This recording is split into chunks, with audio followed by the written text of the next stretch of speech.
साथियों नमस्कार। आज हम पढ़ेंगे व्यवहारवाद, यानी हम भौगोलिक चिंतन की इस श्रृंखला में एक टॉपिक है जो आरपीएससी स्कूल व्याख्याता में पीजी लेवल यानी स्नातकोत्तर स्तर में दिया गया है। तो उसमें टॉपिक दिया है व्यवहारवाद, यानी इसका दूसरा नाम है वो है आचरणवाद।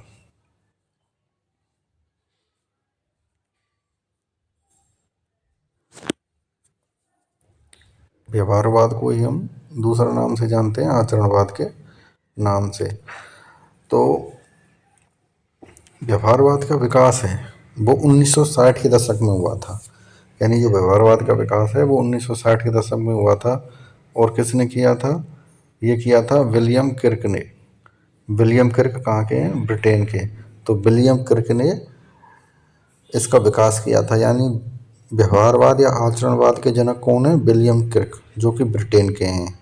इससे जो संबंधित और भी विद्वान हैं, तो पहला है जेके राइट, सीनेनफील्ड, टी हैगरस्टैंड और बोल्डिंग। अब बोल्डिंग ने क्या किया था? बोल्डिंग ने व्यवहार परक मॉडल भी बनाया था। व्यवहार परक मॉडल ये बोल्डिंग ने बनाया था, बोल्डिंग ने दिया था। ये क्या था? जो व्यवहार परक मॉडल था इसमें क्या है? पर्यावरण और फिर कोई पर्यावरण से मानसिक प्रतिबिंब, और मानसिक प्रतिबिंब व्यवहार में आता है। यानी ये व्यवहारवाद का मॉडल दिया था बोल्डिंग ने कि पर्यावरण से हम पर्यावरण में किसी चीज़ को देखते हैं तो उससे मानसिक प्रतिबिंब बनता है, और मानसिक प्रतिबिंब भी हमारे व्यवहार में आता है। अब साथियों हम देखेंगे इसका अर्थ।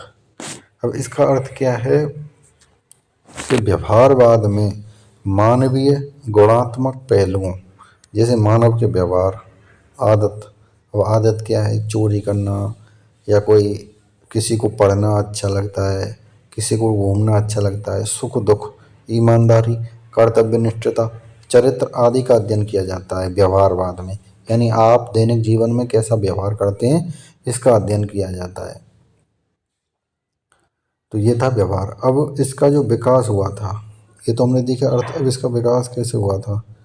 विकास क्यों हुआ था? इसका विकास हुआ था मात्रात्मक क्रांति। मात्रात्मक क्रांति में क्या है? हर चीज़ का माप मूल्य निकाला जा सकता है, जैसे जोड़, बाकी, गुणा, भाग, समांतर माध्य, विचलन, बहुलक, माध्य का, इनसे ये क्या था? मात्रात्मक क्रांति और प्रत्यक्षवाद के विरोध रूप माना।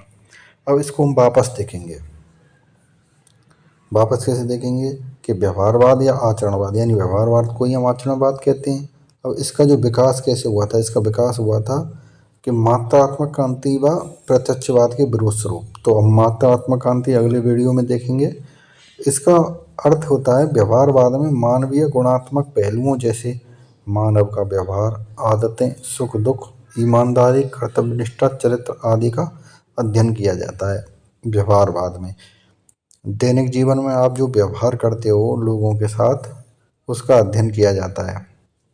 अब इसका जो विकास है, इसका विकास हुआ था 1960 में, और इसके जो जनक हैं वो हैं विलियम किर्क, जो कि ब्रिटेन के हैं। इससे संबंधित विद्वान हैं जेके राइट, सीनेनफील्ड, टी हैगरस्टैंड और बोल्डिंग। अब जो व्यवहारवाद मॉडल दिया है वो दिया है बोल्डिंग ने, यानी पर्यावरण में हम कोई भी चीज़ देखते हैं उससे जो